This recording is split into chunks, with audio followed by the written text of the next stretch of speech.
Sandeep Gawai, PSI at Belkadi police station. Sir वो topper थे staff selection में, ईमानदार एंड ऑनेस्ट मैन। बॉडी कब मिली? सकाळी 7:30 आसपास। सुनसान सड़क थी सर। लोकल पुलिस का कहना है कि हिट एंड रन केस हो सकता है। हिट एंड रन है या कुछ और, इसका पता हम लगाएंगे सुधार। हो सकता है जो उन्हें 6 दिख रहा हो असल में वो 9 हो। उनके सीनियर से पता चला है वो काफी आइडियल पर्सन थे। कहीं पढ़ा था sir, ideal is not a real. जैसे अभी आपने बताया ना वो 6 और 9 के बारे में। फिर भी एक पुलिस वाले को कोई क्यों मारेगा? वही पता लगाना है रश्मि। अरे आप हमें रोक क्यों रही हैं? क्या हुआ है यहाँ? साहिब अब तक जाना। सर बताइए यहाँ पे क्या हो रहा है? सर बताइए यहाँ पे क्या हो रहा है? पीछे हटिए, पीछे हटिए, पीछे हटिए। रुको, देखिए मैं पत्रकार तो हूँ नहीं जो यहाँ वहाँ की बातें सुन के स्टेटमेंट बना दूँ। पुलिस वाला हूँ, अभी अभी आया हूँ, जांच करूंगा, उसके बाद ही कुछ कहूँगा। रवि साहब, यह है Vijay Sharma. Hello sir. Sub inspector Rashmi आणि API सिद्धार्थ। काय वाटतंय नितीन? सर विश्वास बसत नाहीये। ये हिट एंड रन नहीं, मर्डर है। हिट एंड रन के केस में बॉडी पे अक्सर ऐसे टायर के मार्क्स नहीं होते। हिट एंड रन के केस में अक्सर बॉडी पार्ट जैसे ब्रेन, हार्ट, रीढ़ की हड्डी ये डैमेज होता है। सर के पीछे वार किया गया और फिर बाद में ट्रक से कुचल दिया गया।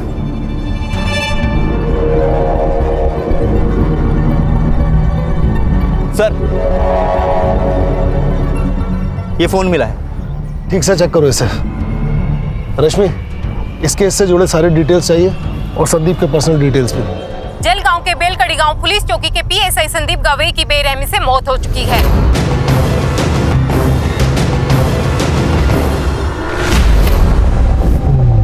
कोई मुझे बताएगा क्या? मुझे क्यों लाए हो यहाँ पे?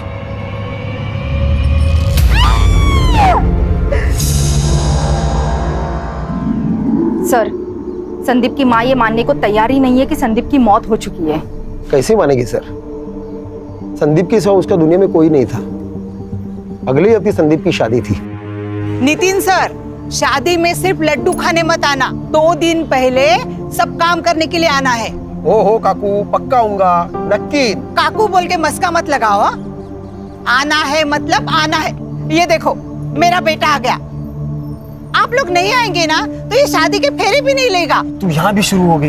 अरे नितिन सर सॉरी, आप प्लीज तू चल घरी। अरे मी नाही बोलत होते नितीन सर, हळदीला पण यायचं। अरे मला सांगू दे, असं काय करतो तू?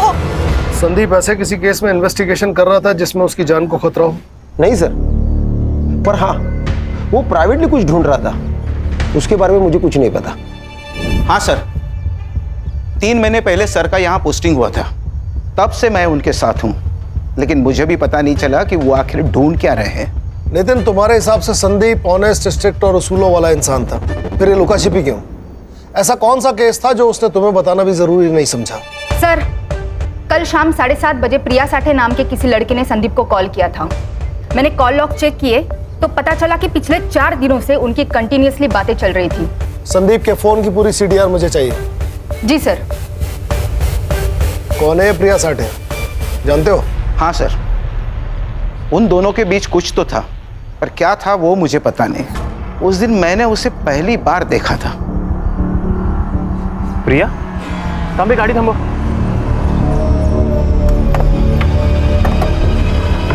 प्रिया,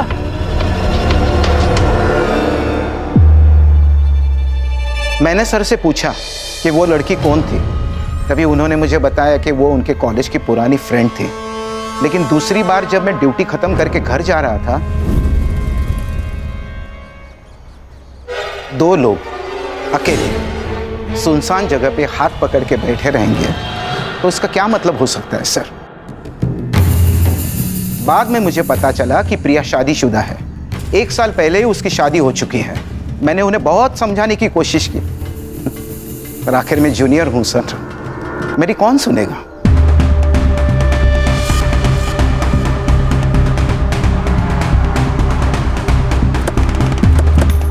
तुम्हारा संदीप के साथ क्या रिश्ता था?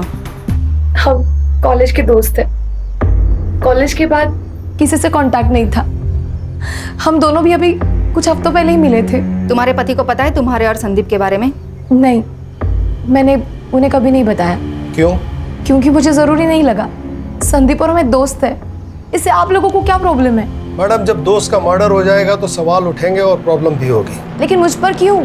हो सकता है कि आप दोनों का रिश्ता दोस्त से बढ़कर था और आप दोनों के इस रिश्ते के बारे में आपके पति मकरंद को इस बात का पता चल गया और उसने गुस्से में आकर संदीप का खून कर दिया।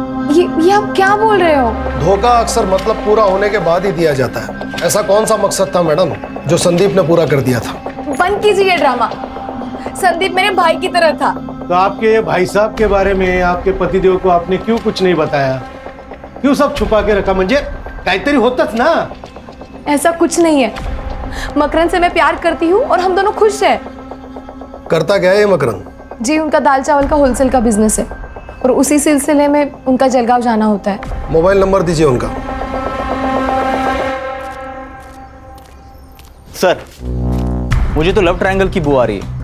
लव ट्रायंगल में किसी एक का मरना तय है, ये तो इतिहास में लिखा हुआ है। सुतार, इस मकरंद और संदीप के बारे में सारी डिटेल पता करो।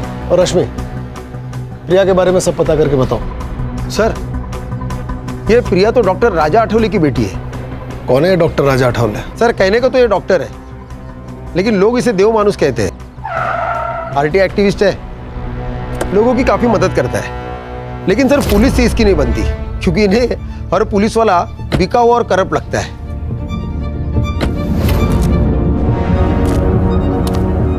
अरे राजा साहब, आप क्या हुआ? क्या हुआ तुम्हें नहीं पता?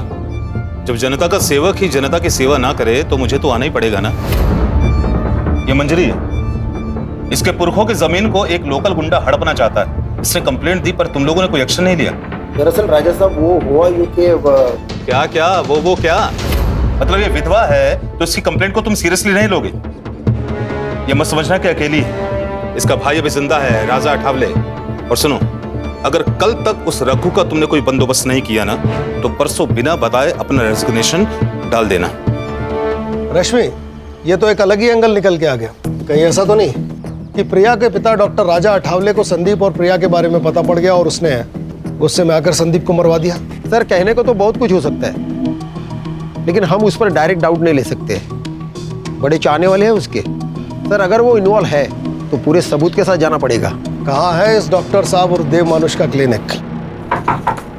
आ जाओ। सर, आप निकल रहे हैं? हाँ, आज थोड़ा लेट हो गया। वो मैं आपके लिए मच्छी करी लेकर आई थी। अरे वाह, मतलब तुम्हें मेरा वीक पॉइंट मालूम है कि मुझे मच्छी करी बहुत पसंद है, वो भी तुम्हारे हाथों की। तो ठीक है, थोड़ा लेट और सही। एक काम करो, तुम प्लेट्स लगाओ, मैं हाथ धोकर आता हूँ। ठीक है?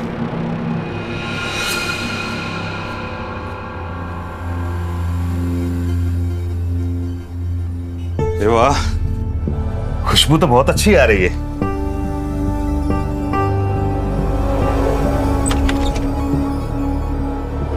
अरे भाई को आना, देख रुक्मणी फिश फ्राई से लेकर आई है। ताई, या ना, मैं आपके लिए भी प्लेट लगाती हूँ। रहने दो रुक्मिनी, इतने प्यार से जिनके लिए लाई हो उन्हीं को खाने दो, कहीं कम ना पड़ जाए। क्या बोले जा रही हो? पागल हो क्या? आप क्यों भूल जाते हैं कि आपका एक घर है, बीवी है, परिवार है जो आपके लिए वेट कर रहा है, पर आप हमारी परवाह किए बगैर यहाँ एक पराई औरत के साथ खाना खा रहे हैं। सर, मैं आती हूँ।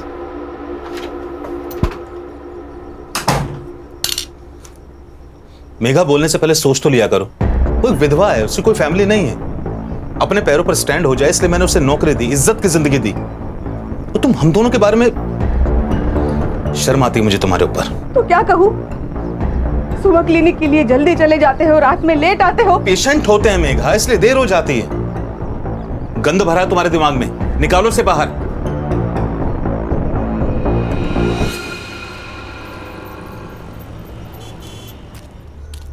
संदीप, संदीप! अरे ताई, तुम्ही इथे? क्या हुआ? तांबे भाऊ, आपके सर आज भी टिफिन भूल के आए हैं। मैं उनकी पसंदीदा भिंडी बनाई थी, वो लेके आई हूँ। कहाँ है संदीप? वो ताई, वो अभी पेट्रोलिंग के लिए गया है। तो एक काम करो तांबे भाऊ, उसको फोन करके बुला लो। मैं तब तक खाना लगाती हूँ। फोन नहीं लग रहा काकी, आप खाना रख दीजिए, मैं उसे बता दूंगा। फोन नहीं लग रहा है? ठीक है, बड़ी साहब आप ना उसे याद से खाना खाने के लिए बोल देना, भूल जाएगा नहीं तो। तांबे भाऊ खीर खायची हा? सर, आपने झूठ क्यों बोला? उन पर क्या बीत रही है इसका अंदाजा हम नहीं लगा सकते। कभी कभी दिल से भी सोचना पड़ता है। सर, संदीप के पहले और कुछ अभी के केसेस देख रहा था। देखिए क्या हाथ है। देव मानुस ने मेरा बलात्कार किया है। किसने की है कंप्लेन? सर, वो तो मालूम नहीं, क्योंकि ये कंप्लेंट शिकायत पेटी में पड़ी थी, लेकिन जिस औरत ने ये कंप्लेंट की वो सामने आई ही नहीं। संदीप सर ही इस केस का इन्वेस्टिगेशन कर रहे थे। राजा साहब को छोड़ दो। अरे उन्होंने कुछ नहीं किया। क्या कहा? किसी ने मेरे खिलाफ रेप की कंप्लेंट की? हाँ। अच्छा, एक काम कीजिए, जिसने कंप्लेंट की है उसको यहाँ पुलिस स्टेशन में अभी बुलाइए। सच का सच और झूठ का झूठ सब क्लियर हो जाएगा। देखिए, हम उसे यहाँ नहीं बुला सकते। सर, बाहर बहुत सारी औरतें आई है, नारे लगा रही है, धमकी दे रही है, इन्हें छोड़ने के लिए कह रही है। सर, मुझे डर लग रहा है कहीं वो औरतें अंदर ना आ जाए। छोड़ो छोड़ो, राजा साहब को छोड़ दो, उन्होंने कुछ नहीं किया है। ऑफिसर, मेरे पति को सब लोग देव मानुस कहते हैं और आप उन्हीं पर गलत इल्जाम लगा रहे हैं। देखिए, मैं सिर्फ अपना काम कर रहा हूँ। इनके खिलाफ कंप्लेन आई है तो इंक्वायरी के लिए इन्हें यहाँ बुलाना पड़ा। इंस्पेक्टर साहब बिल्कुल सही कह रहे हैं। तुम सभी लोग बाहर जाओ, चलो बाहर जाओ, चलो। इंस्पेक्टर साहब, पूछिए, आपको जो कुछ पूछना है। पूछताछ हुई पर कुछ हाथ नहीं लगा। जिस लड़के ने कंप्लेंट की थी वो सामने आई ही नहीं। और फिर केस बंद हो गया। क्या करें सर, इस शहर के आधे लोग डर की वजह से कंप्लेंट ही नहीं करते। ये भी तो हो सकता है कि तुम जैसे डर कह रहे हो हालात वही हो। लेकिन सर, ये भी तो हो सकता है कि वो कंप्लेंट ही झूठी हो। मेरा मतलब है हर अच्छा काम करने वाले आदमी के दुश्मन भी बहुत सारे होंगे। और सर, आजकल तो हर कोई लड़की ये कहती है कि मेरा रेप हुआ है। क्या बात कर रहे हो सिद्धार्थ? कोई लड़की ऐसा झूठ नहीं बोल सकती, उसके लिए बहुत बड़ी बात है।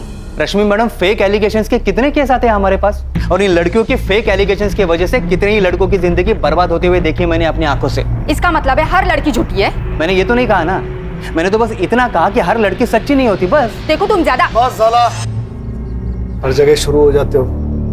जब से इंक्वायरी शुरू हुई है तब से इस देव मानुस का नाम दूसरी बार आया है। इसकी और इसके फैमिली की पूरी कुंडली चाहिए मुझे। Yes sir. ये लो। वाओ, कैसे लगे? बहुत खूबसूरत है बाबा। अभी कहाँ खूबसूरत, ये दिखाओ। खूबसूरत तो अब लगेंगे बेटा। अच्छा बताओ, कॉलेज कैसा चल रहा है तुम्हारा? कॉलेज? आई को क्या हुआ? आई, क्या हुआ तुझे? तू ऐसे गुस्सा होकर क्यों आ गई आई? अरे कुछ नहीं हुआ, ये तेरी आई मुझसे गुस्सा है। क्या है ना, उससे लगता है कि मैं तुझे टाइम नहीं दे पाता। आई, ये सब बाबा अपने लिए ही तो करते हैं ना, सब इन्हें देव मानुस बोलते हैं, पर मेरे लिए तो मेरे बाबा एकदम सुपर हीरो जैसे हैं। सुनामेगा? तुझे कॉलेज के लिए लेट नहीं हो रहा है? ओ हाँ, मैं बैग लेकर आई। हाँ ठीक है बेटा, जल्दी आना, मैं तुम्हें ड्रॉप कर दूंगा ना। वो चली जाएगी। आई, मैं ना आते आते दीदी के घर होते हुए आऊंगी। बाय। चलो बाबा, चलो। हाँ चलो चलो, आओ चलो मेगा, शाम को मिलता हूँ। देख, तू अच्छे से पढ़ाई करेगी ना, मैं तेरा एडमिशन मुंबई के सेंट मेरी कॉलेज में कराऊंगी। फिर तू मुंबई में रहेगी और वहीं से पढ़ाई करेगी। अरे दीदी, लेकिन उसके लिए तो कितने सारे पैसे चाहिए ना, हम कहाँ से लेंगे इतने सारे पैसे? तो उसकी चिंता मत कर, मैं मैनेज कर लूंगी। बस तू पढ़ाई पे ध्यान देना। और चाहिए? नहीं दीदी, बस हो गया।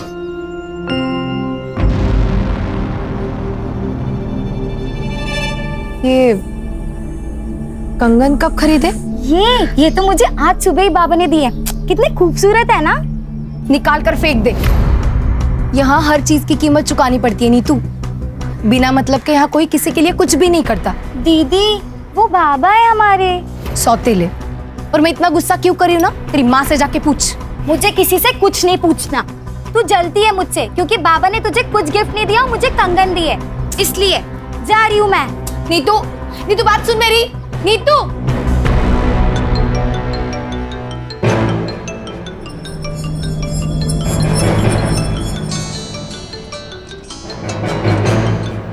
हेलो। देखकर अनदेखा अच्छा कर लेती है तू माँ है या चुड़ैल? शर्म नहीं आती तुझे? प्रिया, तू शांत हो जा। कैसे शांत रहूं आई? पहले बालिया, अब ये कंगन, ये सब किस और जा रहा है ना, सब समझ रही हूँ मैं। देख, तू तू चुप बैठ। चुप रहकर ही तो सब कुछ सह लिया, लेकिन नीतू ये नहीं सहेगी। अब तो समझ आई, बचा ले अपनी बेटी को।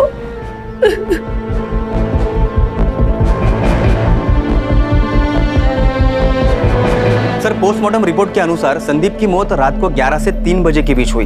एक्सीडेंट? नहीं सर, सर आपने बिल्कुल ठीक कहा था। यहाँ सर के पीछे वार किया गया था सर, और सर बेहोशी की हालत में उसके ऊपर ट्रक चलाया गया। कौन कर सकता है ये सब? प्रिया, मकरंद या फिर ये डॉक्टर राजा अठावले? सर, संदीप के कॉल लोकेशन के हिसाब से वो मर्डर वाले दिन रात को 9:30 बजे अपने घर से निकला था और डॉक्टर राजा के क्लिनिक गया था। तब से उसका फोन स्विच ऑफ है। इसका मतलब सर जो कुछ भी हुआ है वो सुनसान सड़क और क्लिनिक के बीच हुआ है। सुतार, कुछ ज्यादा ही शरीफ नहीं है देव मानुस? एक औरत इसके खिलाफ कंप्लेन करती है, संदीप की मौत इसके क्लिनिक की ओर इशारा करती है। सर, ऐसे साधु संत बाबा बहुत देखे हैं मैंने जिंदगी में। एक बुरा काम छुपाने के लिए 10 अच्छा काम करेंगे। सर, अगर ये दोषी हुआ ना तो सबसे पहले इसको मैं ही मारूंगा सर। मैं मारूंगा? आपको लगता है संदीप को मैंने मारा? हो सकता है। उस दिन रात 10 बजे संदीप आपकी डिस्पेंसरी के आसपास था, फोन भी यहीं बंद हुआ, जो कुछ हुआ यहीं हुआ। देखिए, मेरा क्लिनिक मार्केट के बीचों बीच, और जहां तक मेरी बात है, मैं लगभग रात को 9:40 पर एक पेशेंट विजिट पे गया था। पेशेंट का नाम? शोभा वैद्य। रश्मि, शोभा वैद्य से मिलो और इस डॉक्टर अठावले की उस रात की लोकेशन वेरीफाई करो। या तो ये बहुत बड़ा शातिर है या फिर सच में देव मानुष। हो सकता है कि सर शिकायत पेटी की कंप्लेंट जेन्युइन हो और उसका इस केस से कोई रिलेशन ही ना हो सकता है। एक काम करो सिद्धार्थ, पिछले 6 महीने में डॉक्टर अठावले को जिन औरतों ने रेगुलर विजिट किया है उनसे पूछताछ करो, उनके हैंडराइटिंग सैंपल्स लो और उसे उस लेटर से मैच करो। ये इस केस को नई दिशा दे सकते हैं। पिछले 6 महीने में जो भी सुसाइड और मिसिंग केस हुए हैं उन सब की फाइल तांबे से लो, कुछ ना कुछ जरूर मिलेगा। समझ गया सर। सुधरो, चला। रश्मि, मकरंद का कुछ पता चला? जलगांव में ही है या कहीं और? पता नहीं सर, पिछले 24 घंटे से उसका फोन स्विच ऑफ आ रहा है और उसकी last call location बेलकड़ी bus stand थी। ये दोनों मियाँ बीवी मिलके कहीं हमें घुमा तो नहीं रहे? ये प्रिया के पास चले सर? तुम जाओ और जो मैं कहता हूँ वो बोलो। मुझे नहीं पता मकरंद कहाँ है। और तुम्हें कोई परेशानी नहीं है? मतलब तुम्हारा पति गायब है पर तुम्हारे चेहरे पे कोई चिंता नजर नहीं आ रही है। प्रिया, तुम संदीप को अपना दोस्त मानती थी ना, तो यही वक्त है अपनी दोस्ती निभाने का। मैं जानती हूँ संदीप के जाने का सबसे बड़ा दुख तुम्हें हुआ है। कुछ तो गलत हुआ है उसके साथ। वो बहुत खुश था। तू ही चॉइस कर ले यार। संदीप, मैंने सिर्फ उसकी फोटो देखी है, मैं तुम्हें सजेस्ट कर सकती हूँ। चॉइस तो तुम्हें ही करना पड़ेगा। हम एक काम करते, ये तीनों ले लेते। अच्छा, इतना प्यार? अभी से इतना प्यार करोगे ना तो तुम्हारी बीवी तुम्हें जोरों का गुलाम बना के रखेगी। संदीप एकदम परफेक्ट पति था, जैसा हर लड़की चाहती है। क्या तुम्हारे और मकरंद के बीच में कोई प्रॉब्लम्स थे? मुझे ऐसा लग रहा है कि तुम मकरंद के साथ खुश नहीं थी। बोलो प्रिया, मैं यहाँ तुम्हारी मदद करने आई हूँ। हमारी शादी को 1 साल हो चुका था। मकरंद बच्चे के लिए एकदम डेस्परेट हो गया था। एक दिन हम डॉक्टर के पास चले गए तो पता चला कि प्रॉब्लम मुझ में है, मैं उसे बच्चा नहीं दे सकती थी। उसी दौरान संदीप की पोस्टिंग यहाँ पर हो गई थी।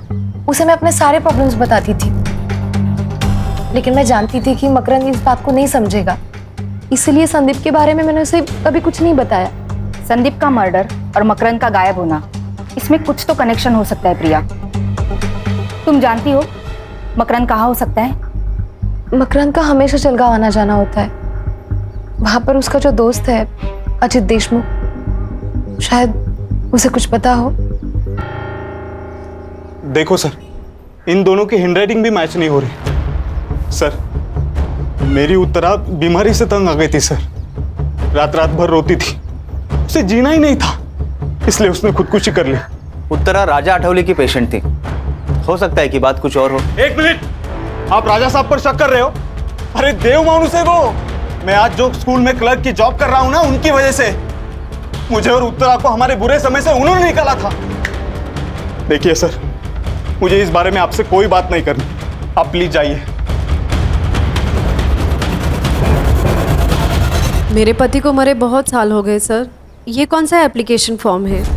क्या है ना मैडम, हम ग्राम पंचायत से आए हैं। वो क्या है ना, सरकारी कामकाज रहता है तो रोज नए नए फॉर्म, नए नए कागज लगते रहते हैं। बस अब हाँ, आप बस ये फॉर्म भर कर दीजिएगा, बाकी हम लोग देख लेंगे। हाँ ये लीजिए। बस ये लीजिए।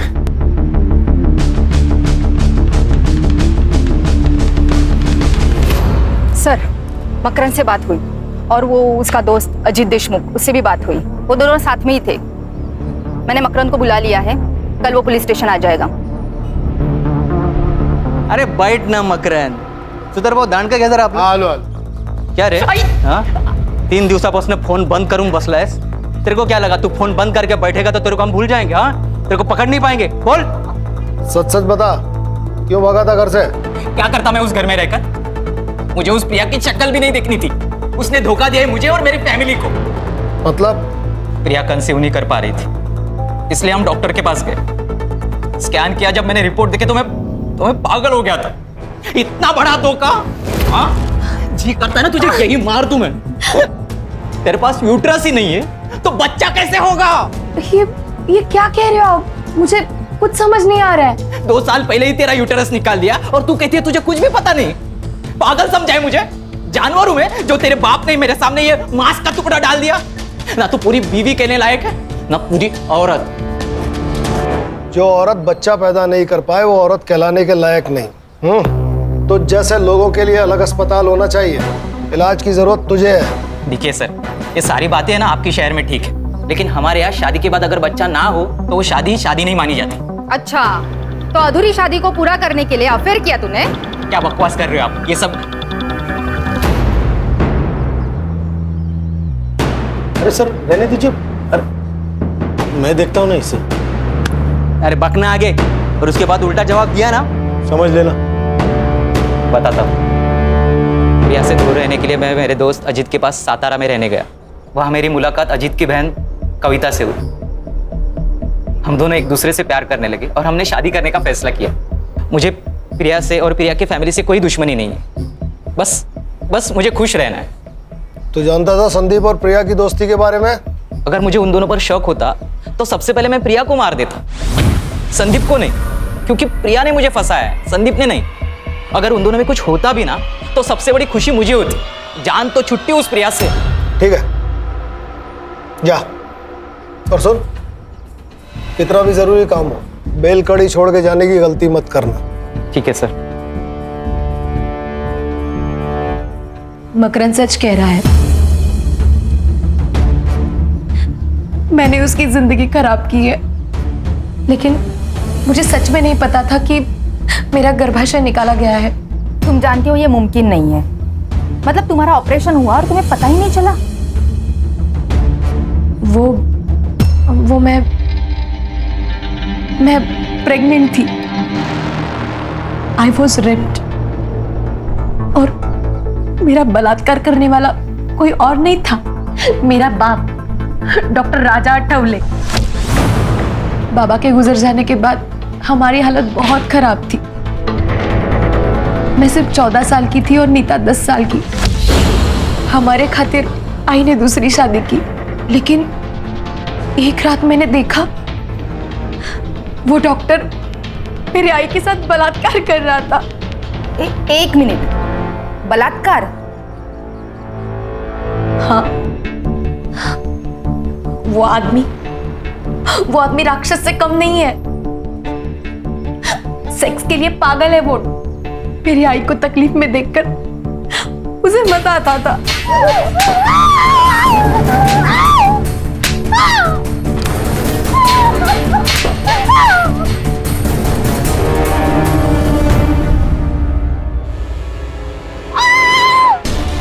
वो चीखती थी, चिल्लाती थी, लेकिन वो रुकता नहीं था। मुझे उससे बहुत डर लगता था। जब मैं 16 साल की हुई तो वो मेरे लिए नए नए गिफ्ट लाता था। मुझे लगा वो शायद बदल गया है, लेकिन नहीं, मैं गलत थी। बाबा, क्या हुआ?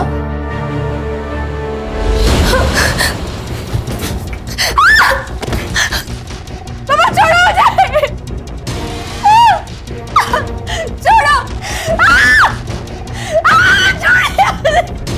तुम्हारी माँ को ये सब पता था? हाँ, और फिर भी वो चुप रही। मुझे पता है ये सब बहुत गलत है, पर अगर डॉक्टर साहब ना होते तो हम किसी रोड पे खड़े होते और आता जाता हर कोई तुम्हारी इज्जत से खेलता। यहाँ पे तो बस एक ही भी तुझे पुढे हाथ जोड़ते, किसी से कुछ मत कहना, कुछ मत कहना। फिर 2 साल मेरे साथ ये रोज होता रहा। जब मैं प्रेग्नेंट हुई तो आई ने मेरे अबॉर्शन के साथ मेरा गर्भाशय में निकलवा दिया, और ये बात मुझे मकरंद से पता चली। बहुत गुस्सा आया था मुझे। क्यों आई, क्यों? मुझे लगा था शादी के बाद मेरी तकलीफ कम हो जाएगी, लेकिन तूने मेरी शादी भी तोड़ दी। मकरंद मुझसे अलग होना चाहता है, मैं क्या करूं? हाँ, फिर से तेरे पास आके रहूं और बार बार तेरा पति मेरा रेप करे? यही चाहती है ना तू? यही चाहती है ना?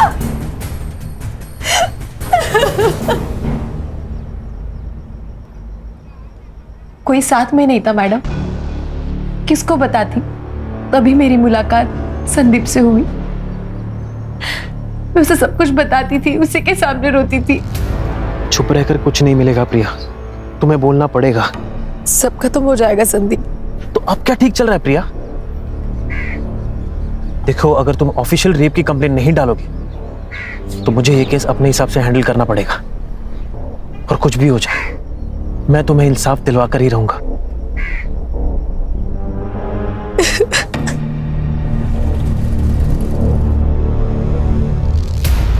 वो मुझे इंसाफ दिलाना चाहता था। इसके पहले ही संदीप कुछ करता, किसी ने डॉक्टर के खिलाफ रेप की कंप्लेंट शिकायत पेटी में डाल दी, केस फाइल हुआ, लेकिन हुआ कुछ नहीं। इसलिए मैंने उसको सब सच सच बता दिया। डॉक्टर राजा आठवले असल में डॉक्टर है ही नहीं। आई ने मुझे बताया था कि वो सतारा में लैब टेक्नीशियन था। 12 साल पहले वो जलगांव आया और फिर उसने डॉक्टर की प्रैक्टिस की है। संदीप इसी की इन्वेस्टिगेशन कर रहा था।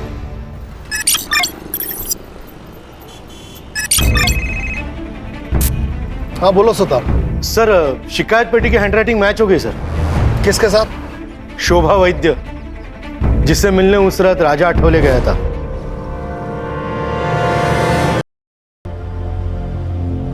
कि मैं उसे ये बात नहीं बताती तो शायद आज संदीप जिंदा होता।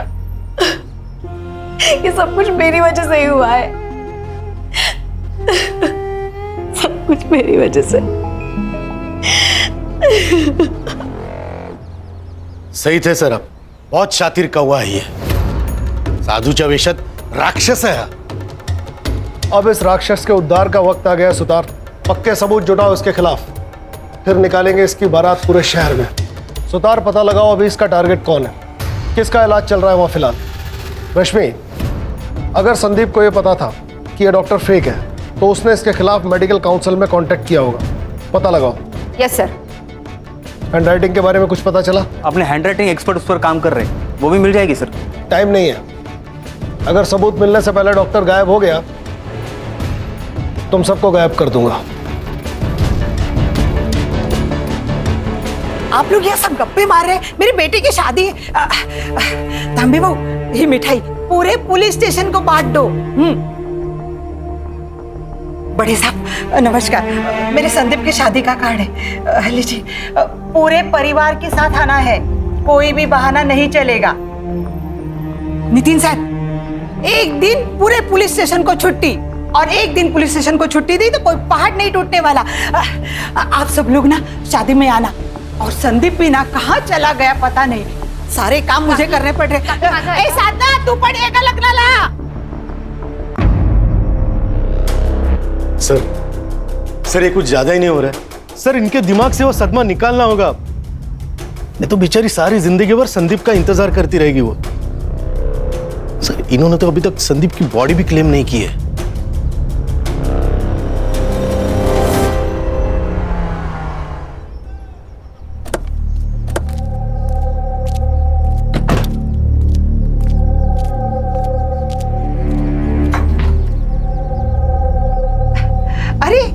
आप सब लोग आ गए।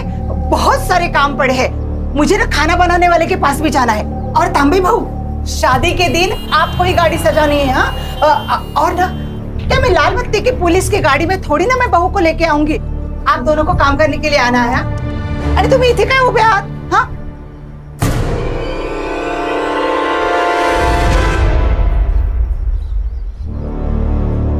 क्या हुआ? ये तो सो रहा है। संदीप का एक्सीडेंट हो गया, वो बच नहीं सका। बड़े सब क्या बोल रहे हैं? ये तो सो रहा है। संदीप अब नहीं रहा काकी। संदीप मेरा बच्चा, संदीप मेरा बच्चा। काकी, रश्मि, रोने दो उन्हें, दिल हल्का हो जाएगा। इस तरह आंसू रोक कर ये जिंदगी नहीं बिता पाएंगी। किसी के खोने का दर्द क्या होता है ये मैं अच्छी तरह जानता हूं।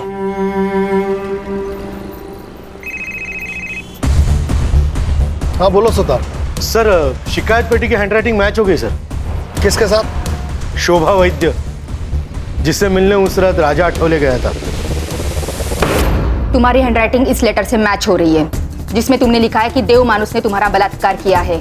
और उसी देव मानुस ने कहा कि संदीप के मर्डर की रात वो आपके साथ था, आपसे मिलने आपके घर गया था, जबकि आपके फोन की लोकेशन उस रात डॉक्टर के क्लिनिक की थी। और अगर आप क्लिनिक पर थी तो डॉक्टर साहब वहां पर क्या कर रहे थे? सर, कुठला आता हाँ? भांडा फूट चुका है। अब सच बोलिए, नहीं तो ना खून का चार्ज लगाकर ये केस इधर ही बंद कर देंगे अब। और आपको बेटे को आपको मिलने के लिए जेल आना पड़ेगा। मैंने कुछ नहीं किया सर, सिर्फ झूठ बोला है मैंने कि उस रात डॉक्टर साहब मेरे साथ थे। उन्होंने मुझे धमकी दी थी, इसलिए मैंने झूठ बोला। तो अब सच बोल दो। एक दिन मेरी तबीयत खराब हो गई थी, मैं डॉक्टर साहब के पास गई। कुछ नहीं शोभा, बस एक इंजेक्शन लगेगा तुम्हें और ठीक हो जाएगा। है? हाथ दिखाओ। बस सब ठीक, अब तुम्हें आराम ही आराम मिलेगा।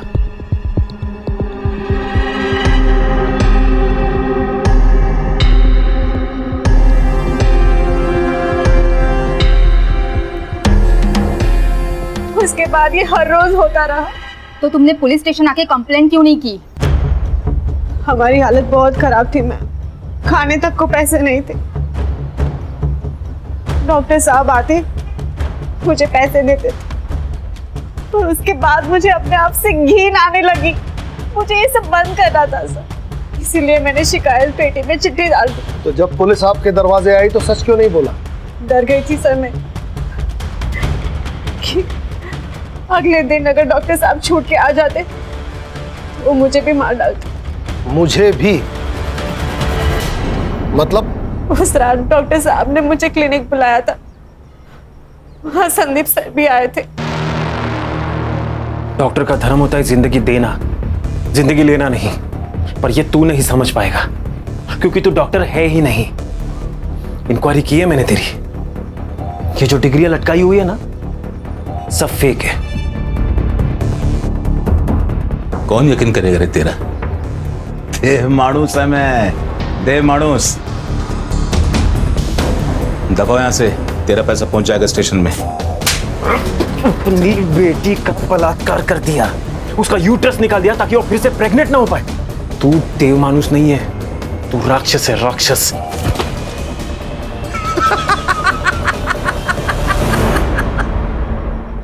कुछ भी नहीं कर पाएगा रे तू। पिछले 12 सालों से खेल खेलता आ रहा है मैं, राजा ठावले, समझा क्या? अगर ऐसा ही है ना तो तुझे जिंदा रखना सबसे बड़ी गलती होगी।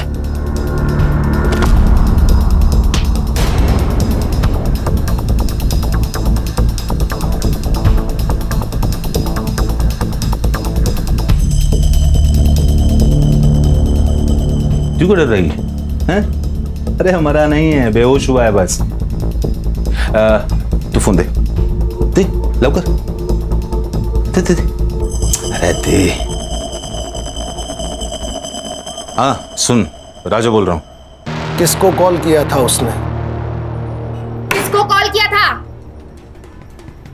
पता नहीं, पर बाद में बोला कि घर जाओ। और जब सुबह न्यूज़ देखा तो पता चला उन्होंने संदीप सर को मार दिया था।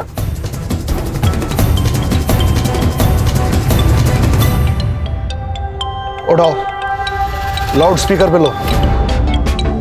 क्लिनिक पर अभी कोई नहीं है, जल्दी आ जा अभी तुरंत। चलो उठा के लाते हैं इस देव मानुस को। सर इसको ना मैं ही मारूंगा।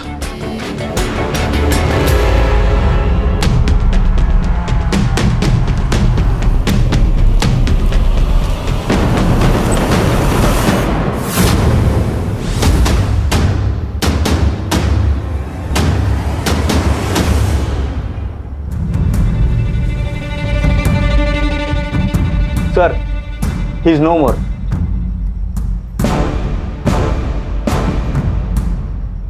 सर लगता है गला घोट के मारा है। अब इसे किसने मार दिया? हर चीज जगह पर है।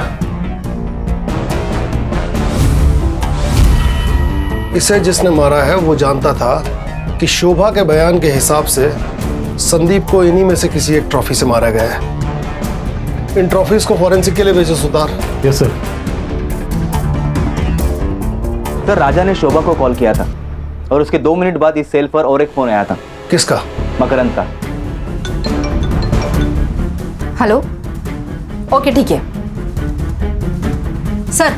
ये देखिए, राजा ने उस रात शोभा के फोन से मकरंद के दोस्त अजित को कॉल किया था। इस मकरंद के फोन को ट्रेस पे डालो। सुधार, बॉडी को पोस्टमार्टम के लिए भेजो। उस रात राजा ने शोभा के फोन से अजीत को फोन किया। अजीत का फोन मकरंद ने उठाया क्योंकि अजीत और मकरंद दोनों साथ थे और मकरंद यहां उसकी मदद करने आ गया। सर, मकरंद की लोकेशन मिल गई है। प्लीज मुझे मत मारो मकरंद, प्लीज मत मारो। दूरी तो भेज रहा हूँ तुम्हें मैं, तुम्हारे बाबा के पास। मुझे जो चाहिए था वो तुम दे नहीं सकती, और तुम्हारे बाप से जो चाहिए था वो मुझे मिल चुका है। अब तुम्हारा जिंदा रहने का कोई भी मतलब नहीं है। हाँ, अगर मुझे और कविता को खुश रहना है तो तुम्हारा मरना जरूरी है। Good bye. मकरंद, छोड़ दो उसे। चल, ठीक हो? चल।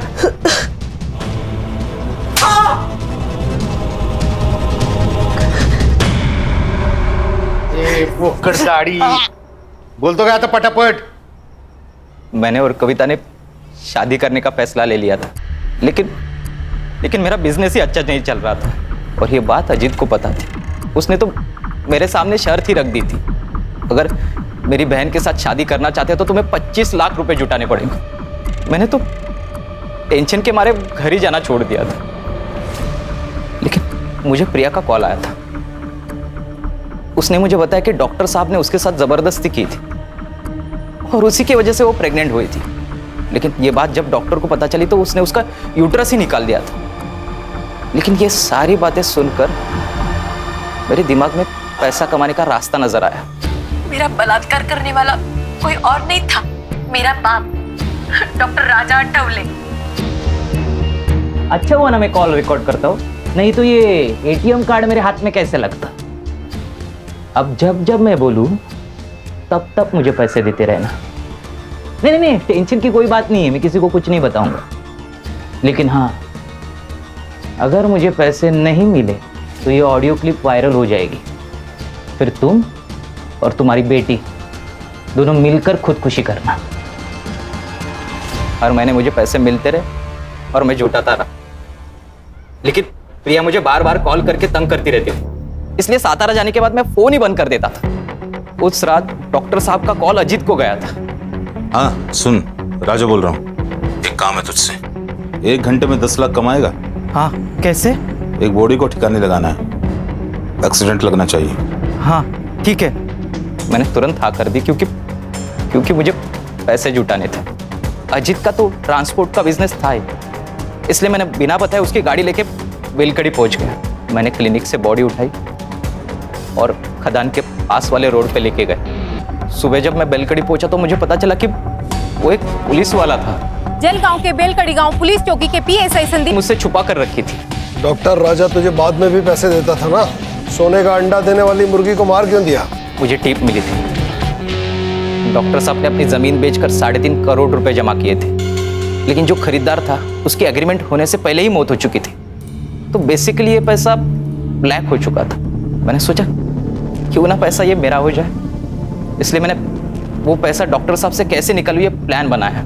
मकरंद, मैं तुम्हें 10 लाख रुपए दूंगा, 1 लाख रुपए एक्स्ट्रा भी दूंगा। अरे नहीं चाहिए तुम्हारे 10 लाख, मुझे तुम्हारे 3.5 करोड़ रुपए चाहिए। 3.5 करोड़? हाँ, जो तुमने मुझे धोखा दिया है ना, उसका फुल एंड फाइनल अमाउंट।